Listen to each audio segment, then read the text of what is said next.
Muy buenas tardes a todos, ¿qué tal? ¿Cómo se encuentran? Esta mañana nos despertábamos con la noticia del hundimiento en las bolsas de Estados Unidos de los gigantes tecnológicos de Silicon Valley por culpa de DeepSeek, la inteligencia artificial china más eficaz y más barata que la estadounidense. Algo que podría recordar el estupor que produjo el lanzamiento del Sputnik ruso en plena carrera espacial a final de los 50. Nuestro invitado de hoy, el peruano Antonio Celada, fundador, compositor y guitarrista de la banda Resplandor, nos lleva al espacio con su clip Downfall, Perdición en español.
Muy buenas tardes, Antonio Celada.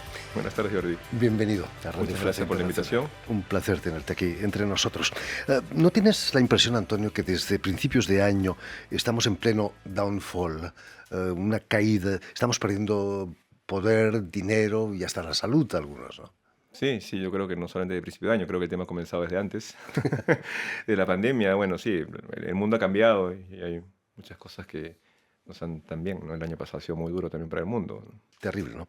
Por otro lado, la inteligencia artificial también puede acabar con una multitud de oficios creativos, ¿no? Compositores, escritores, hasta periodistas, ¿eh? Sí, la verdad que hay muchas cosas que no estoy de acuerdo. O sea, en sí la tecnología ayuda para muchas cosas, pero a la vez, como tú mencionas, no es bueno para la creación, de repente. Porque hace que seas un poco más, no, la palabra no es ocioso de repente, pero no tan creativo. Yo recuerdo mucho cuando empecé con la banda en el año 96, trabajaba con hardwares, no con laptops. Ahora existen, por supuesto, programas de música que te desarrollan y prácticamente puedes tocar una tecla y hacer una canción. Pero en esa época trabajaba con una drum machine, una máquina para hacer baterías. Después del primer concierto de Resplandor, que tuvimos una discusión con la banda y decidí yo continuar con la banda el proyecto de alguna manera solo.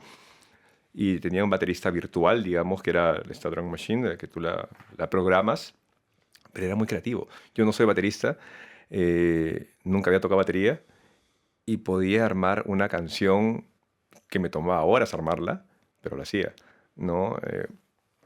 Kick, bombo, tarola, y eso o sea, cuando no tienes esas facilidades, te hace que tengas mucho más retos y eso hace mucho más interesantes las cosas, ¿no? Ahora la tecnología ayuda para muchas cosas, pero también para otras cosas como que puedes perder un poco la creatividad. Pero ¿tú crees que la inteligencia artificial puede imitar el genio humano? Compositores como Mozart, Beethoven, Antonio Celada. Eh, No lo sé hasta ahora, pero sí, ahora yo sé que con el ChatGPT y con esta tecnología hay gente que la está utilizando para hacer canciones y bueno, y ya he escuchado que hay artistas virtuales que no existen en la realidad. O sea, ya no hay Antonio Celada, no hay Mozart, salimos de distancia, pero bueno, me refiero a que ya hay artistas que es una imagen creada virtualmente y música creada virtualmente y ese personaje no existe. Esa persona, no, o sea, y es algo creado por una máquina. No suda, no se enfada, no pide dinero. Sí, Qué terrible, ¿no? Es Lamentablemente, y eso hace que también sea perjudicial para el músico, porque detrás de la música, detrás de una creación, hay mucho esfuerzo, te lo digo yo, en todos estos años, yo tengo ya en, en 2 años más, en un año más, el próximo año, o sea, haremos 30 años como banda, y es todo un esfuerzo desde cargar los instrumentos, desde pagar tus salas de ensayo, desde las horas que pasas tiempo con esta pasión, porque lo haces muchas veces por pasión, sobre todo en Perú, cuando empecé. Ya cuando me mudé a Holanda hay un poco más de respeto al artista. En general en Europa yo ya vengo girando, incluso, bueno, con Antero promocionó nuestro primer show en París en el año 2017. Y sí, hay mucho esfuerzo detrás, que de alguna manera tiene que verse remunerado de alguna manera. sobre todo hay vida, ¿no? Y esa vida se refleja en lo que hacéis. Porque tú puedes sacrificar muchas cosas, estás sacrificando tu tiempo, el hacer otras cosas, pero porque también te gusta. Ok, lo haces porque te gusta, es cierto. Yo siempre he hecho música porque me gusta. Y por eso tampoco es que haga música pop o música comercial, digamos, porque lo podría hacer eso y de repente, o cumbia, que puede estar de moda en Sudamérica. Incluso creo que acá también empezó la gente a escuchar mucho más cumbia. Pero no, yo hago la música realmente que me gusta y todo el tiempo he hecho la música que me gusta. Tengo también Automatic, que es una... Y Automatic nació en paralelo porque en Perú en el año 2005, cuando creó Automatic, no había nadie haciendo conciertos independientes. Entonces dije, bueno, me cargo el trabajo, vamos a hacerlo, ¿no? Y así empecé trayendo bandas que me gustaban, muchas veces perdiendo dinero, pero por esa pasión de música y compartiendo con ellos porque yo soy músico. Entonces, cuando tú vas de giras, y he tenido la suerte cuando giré en Europa, muchos promotores, mira, podría decir casi todos han sido grandes personas dentro de lo que es una gira de una banda independiente. No estamos hablando de los Rolling Stones, obviamente, que mucho dinero de por medio, pero estás hablando de o sea, tienes un lugar donde dormir, ¿no? Comida, y muchos te abren el bar y te dicen, ¿quieres tomar? El sonido, ¿no? Y da gusto que puedas tocar de alguna manera y mostrar tu música a nuevos públicos y llegar a nuevas audiencias y la gente te va conociendo, ¿no? Por supuesto. Permíteme, Antonio, que explique a nuestros oyentes que has nacido en Lima y allí en Lima fundas en el 96, casi hace 30 años, como decías, tu grupo Resplandor. ¿Cómo era el ambiente musical de finales de los 90? ¿La guerra de Sendero había acabado ya, se habían pacificado las cosas? Sí, yo vengo escuchando música, bueno, desde que era niño, desde los 80 prácticamente, eh, y era un poco lo que llegaba, digamos, de Estados Unidos, más que todo, porque a Perú llega mucho más de lo que está, entre comillas, escuchamos en Estados Unidos que lo que se escuchaba en Europa en ese momento. Pero había un amigo que a finales de la escuela, que su papá vivía en Seattle, en Estados Unidos, y él grababa videos, por ejemplo, en VHS de un programa de MTV, ¿no? Y MTV en ese momento era un programa musical, y tenía muchos programas alternativos. Me acuerdo 120 minutos, un programa de MTV. Y él traía estas bandas, digamos, grabadas en video y nos la pasaba a nosotros para poder escucharlas. Y me acuerdo que haber visto My Bloody Valentine, por ejemplo, que es una banda que me encantó. Sonic Youth, Dinosaur Jr., que eran bandas entre noise y a la vez shoegaze, ¿no? Y que yo no sabía que en ese momento eran shoegaze, por Por ejemplo. eso, cuéntanos, ¿qué es el shoegaze? El shoegaze es el estilo de música que Resplandor hace, ya que es un estilo de música con guitarras súper distorsionadas, las guitarras súper altas, las voces celestiales que se llaman, es como que música etérea, ¿no? Y donde hay una pared de sonido, lo que llaman el Wall of Sound, ¿no? Que son las paredes de sonido de guitarras y llevarte a esos viajes, como lo que hace Downfall de alguna manera, en los álbumes que nosotros hacemos. Incluso coquetea un poco con lo que es el post-rock, que son canciones instrumentales muy largas, ¿no? Donde no hay limitaciones dentro de la música pop, por ejemplo, puedes pasar una canción en radio de 3 minutos, 3 minutos 30, porque es radial, ¿no? Pero el shoegaze no, el shoegaze es eso, es llevarte a esos viajes, de alguna manera, ¿no? Que tú puedes interpretar con esa música, El ¿no? shoegaze, el dream pop, están en las antípodas del heavy metal, ¿no? No, no, no, no, no, No no. tanto. Ahora sí, ahora digamos que en los 90 cuando nace el shoegaze nace un poco del dream pop, ahora que lo mencionas. Nosotros hemos tenido la suerte y tenemos la suerte de trabajar con Robin Guthrie, que es el fundador de los Cocteau Twins, y él es el inventor del dream pop con sus guitarras. O sea, él es el que ha inventado el sonido dream pop de esas guitarras celestiales y etéreas, ¿no? En el comienzo de los 80s. Y justo ahora que te tocaba en Ámsterdam el sábado, estaba un DJ escocés, Robin Guthrie es escocés, ¿no? Y me comentaba, son dos bandas escocesas las que han inventado el shoegaze, porque el shoegaze nace de Cocteau Twins, que es Dream Pop, y de Jesus and Mary Chains, que son escoceses y que también hemos tenido la suerte de tocar con ellos.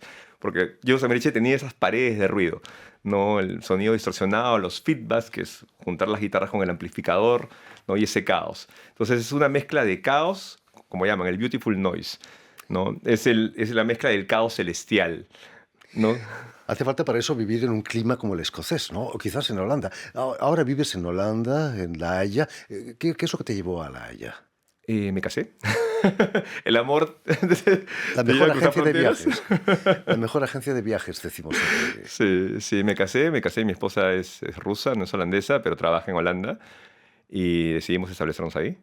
Quizás la música es más apreciada en el norte de Europa que en Perú, quizás. Ese tipo de música. Sí, te digo que sí. Nosotros tenemos muchos años en Perú, mucha gente nos conoce. O sea, dentro del circuito underground, todo el mundo conoce Resplandor, porque bueno, tenemos muchos años tocando ahí, pero obviamente no vamos a pasar, excepto cuando hemos tocado con The Cure, porque hemos tenido la suerte de abrir a The Cure 2 veces en Lima, a tocar en un estadio, por No ejemplo. está mal. No. Y la gente todavía no entiende lo que hacemos. O sea, el shoegaze, como te digo, son las voces celestiales y voces sumergidas, porque es una atmósfera de sonido. Entonces, las voces van muy sumergidas dentro de las guitarras. Es muy etéreo. Aún la gente dice, no te escucho la voz, porque no entiende. En cambio, bueno, cuando tocamos en Holanda, tocamos en general en Europa, la gente está muy metida en la onda shoegaze y la gente que va a nuestros conciertos es porque le gusta la onda, Por ¿no? supuesto. ¿Qué significó para vosotros firmar con el sello alemán Allison Records, más allá de la gira por la costa este de Estados Unidos? Nos fue abriendo muchas puertas. Allison Records es un sello alemán que nos fichó en el año 2002 para nuestro segundo álbum llamado Ámbar. Y, y bueno, nosotros en ese álbum cantábamos en español. A partir del tercer álbum, que es Pleamar, que lo tengo aquí, empezamos a cantar en inglés, un poco más por el tema internacional. Pero en ese momento cantábamos en español y nos sorprendió que Peter, el dueño del sello, en ese momento nos dijera para fichar con ellos, porque lo en español para un sello alemán, ¿no? Y nos invitó, como tú mencionas, a tocar en esta gira Allison Records Tour en el año 2003, en soporte a este álbum, con una banda alemana llamada Mallory, muy metida en el shoegaze, y con dos bandas americanas. Y justo les pregunté a los Mallory, oye, pero nosotros cantamos en español, ¿no? ¿No entienden algo? Y me dijo, no, pero ustedes tienen muchos fans ahí en Alemania, ¿no? Así que bueno, eso fue genial. Y él nos descubrió por haber aparecido en otra revista, Losing Today, una revista italiana, que nos sacó en un compilado una canción. Y él nos descubrió a través de esa revista, que en ese momento la revista venía con un CD compilatorio de varias bandas. Bueno, así nos descubrió él. Estábamos viendo y oyendo el clip Downfall de vuestro tercer disco, Pleamar, de que nos hablabas, mezclado y producido por el famoso Robin Guthrie, del que también nos hablabas. ¿Cómo fue esa grabación? ¿Cómo fue el trabajo con Robin? A Robin lo conozco porque, bueno, también como he mencionado, tengo esta productora y sello discográfico indie, muy independiente, ¿no? Que es Automatic Music. Y en el año 2007 Robin sale de gira a Sudamérica, ya solo, él tiene un proyecto solo como Robin Guthrie, que hace música instrumental y etérea, sus guitarras super dream pop, pero con proyecciones. Y en ese año tenía una gira llamada Lumière. Iba a Chile y le dije, bueno, hagamos un show en Lima. Y lo fui a buscar a Chile, a recibirlo y a presentarme. Él fue a Lima, tocamos en un teatro que se llama el Teatro Julieta. Y Resplandor abrió su show y le gustó la banda. Así que le propuse, en ese momento estábamos grabando como que los demos, eso fue en el año 2007, mayo del año 2007. Así que le propuse si quería ser nuestro productor en el nuevo álbum. Y aceptó de muy buena manera, le había gustado el sonido de la banda y bueno, para mí es increíble porque él ha producido bandas como The House of Love, bandas como Lash, muchas bandas muy grandes. Y bueno, o sea, eso es el inventor de esto, digamos, porque al inventar el Dream Pop es la base y el cimiento para inventar el shoegaze. Y bandas como Slowdive, que los amo, por ejemplo, y también hemos tenido la suerte de tocar con ellos, todos aman a Robin Guthrie, es como que el dios del shoegaze. Entonces, vino a Lima, regresó a Lima para grabar el álbum con nosotros en el año 2007, en septiembre.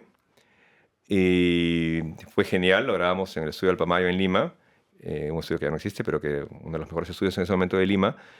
Y de ahí presentamos el álbum al año siguiente con él. Regresó a Lima, era ya como que la gente pensaba que se había mudado a Lima, Robin, porque iba a Lima cada 4 meses. Lo presentamos el álbum al año siguiente en marzo con The House of Love, una banda inglesa muy reconocida. Fue en marzo y luego lo volvimos a presentar con la Jesus and Mary Chain en Lima, en noviembre de ese mismo año 2008. Y de ahí hemos estado en contacto hasta... Y ha pasado, mira, eso es el año 2008. Y nuestro siguiente álbum han pasado 14 años, que es el álbum Tristeza, que la tengo aquí. ¿Qué pasó entre tanto? ¿Qué pasó entre tanto la vida? Pasó el 2008, estuvimos tocando mucho en Estados Unidos. Para nosotros era más sencillo tocar en Estados Unidos y tenemos una base de fans en la costa este, también en Los Ángeles, en San Francisco, donde tocamos, hicimos una gira en el año 2009 a través de todo Estados Unidos y sorpresa de tener muchos fans cuando tocamos en un show en un venue que se llama Independent de San Francisco y en el conocido Troubadour, que es muy, muy icónico en Los Ángeles. Tuvimos la suerte de tocar ahí. Muchos fans sabían las canciones, así que estuvimos regresando bastante por Estados Unidos, tocando hasta el año 2012 y 2013 que tocamos con The Cure. Y de ahí hubo una época que en lo personal yo no me sentía muy bien, muchas cosas de rock and roll, como se dice. No, o sea, la banda nunca desapareció, digamos, porque bueno, sí, yo saqué un par de singles que salieron en unos compilatorios, pero no estuvimos tocando en vivo hasta que se dio que Slowdive iba a Lima en el año 2017. Slowdive fue una banda que es una banda que me influenció mucho también. Habían regresado de tocar después de muchos años. Ellos más tiempo, 25 años. Dejaron de tocar en el 95 y regresaron en el 2014 más o menos. Y estaban de gira, así que nos dijeron para abrir su show. Y obviamente Resplandor regresó en todo su esplendor. Era el momento preciso para regresar. Nuestro último show había sido con The Cure y nuestro regreso era con Slowdive. No está mal, ¿no? Así que no estaba mal. Nada mal, nada mal. Y sí, empezó de nuevo, digamos, a girar todo. Pero bueno, era coincidentemente, al año siguiente conocí a mi futura esposa. Así que bueno, me casé, me mudé a Holanda en ese mismo año y vino la pandemia un poco para empujarme a hacer cosas. Porque dices, o es ahora o es nunca, no sabías qué iba a pasar. Así que el álbum que había sido tan postergado, prácticamente la pandemia fue el momento preciso como para tenerlo listo y lanzarlo al 2022, que nació mi hijo y bueno, fue una combinación explosiva, digamos. Pandemia que fue muy fértil en muchos aspectos. Sí. Este 1 de febrero tocáis en la Sala Supersónica, aquí en París, sí, en el marco de vuestra gira europea, que habéis puesto bajo el título de Tristeza en español, ¿no? Tristeza. ¿Cómo habéis tocado, me decías, en Ámsterdam? ¿Cómo se entiende esa tristeza latina en el norte de Europa? Bueno, ¿cómo se entiende? Siempre la música de Resplandor ha sido muy melancólica. Y yo siempre he dicho que no me gusta que la gente interprete nuestra música. A veces cuando la gente, porque digamos que en el pop la gente canta mucho las letras y el artista se encarga de ponerlas para que la gente las repita, ¿no? En este caso, la música que me influencia a mí es música que es muy cinemática, ¿no? De ponerte los audífonos y escucharle y dejarte llevar. Un poco es eso. La tristeza es melancolía, ¿no? No significa que estés deprimido. Significa ese estado que también puede ser creativo. Porque la tristeza también te puede impulsar de alguna manera. También puede ser rebelión de alguna manera, ¿no? Es una palabra muy linda y en inglés también se traduce... Bueno, en inglés puedes utilizar también blue para mencionar la tristeza, el color azul. Por eso que la carátula del álbum es azul, ¿no? Con la palabra tristeza. Y el shoegaze es eso, de alguna manera también, ¿no? Es música muy etérea, muy melancólica. Y las letras de Resplandor son muy melancólicas, pero no significa que te lleven a la depresión, sino son muy personales, en verdad. Son cosas que han pasado en mi vida, o incluso ver el mar es muy melancólico a veces. Te lleva a muchas memorias pasadas, a muchas vidas pasadas, pero no significa que tengas que estancar ahí, ¿no? Hay que avanzar. Hay que avanzar. El hecho de que grabéis en vinilo también es una especie de nostalgia, ¿no? De una vuelta atrás, en cierto modo. El vinilo ahora está muy fuerte. Sí, la gente está escuchando muchos vinilos. Y a mí me gusta, bueno, hablábamos en el principio de la entrevista de la tecnología, ¿no? Ok, tú para producir vinilo, ok, utilizas máquinas, por supuesto, pero claro, como tú dices, es un poco la vuelta atrás, es un poco el old school, la vieja escuela, ¿no? Pero es lindo. Al sonido directo, es la vibración que produce Claro. el sonido. Y es muy lindo el formato del vinilo, ¿no? El formato grande, el que lo puedes poner en tu pared también como una obra de arte. Y por eso que también me preocupa y me gustan mucho los artes del álbum, no es solamente la música, ¿no? En fin, pues ya lo saben, tienen una cita este 1 de febrero en la sala parisina Supersonic para la actuación de la banda Esplendor. Resplandor. Resplandor, porque he dicho Resplandor. Quizás porque es magnífica. Es Resplandor, que recuerda mucho a una película de Kubrick, ¿no? Sí, sí, el nombre lo tomo de ahí. Imagínate. Que lidera además Antonio Celara. Muchas gracias, Antonio. Mucho éxito aquí Muchas gracias. en la gira. Permíteme también que dé las gracias a Vanessa Loiseau y a Adrien Toureau, quienes han ocupado hoy de la realización del programa, y también saludar a nuestros telespectadores, porque también los tenemos, que nos siguen en todo el continente americano, desde Chicago hasta Patagonia, gracias a la cadena UCL, Unión Continental Latinoamérica, y una red que se llama TAL, que reúne televisoras públicas y universitarias de todo el continente. Muchas gracias y quiero agradecer a Tero Moreno por la cortesía de haberme contactado contigo. Y muchas gracias realmente por la invitación. Los esperamos a todos en Supersonic el sábado. Ya lo saben. Y a ustedes, muchísimas gracias por su atención y les damos cita para una nueva edición de El Invitado de Radio Francia Internacional.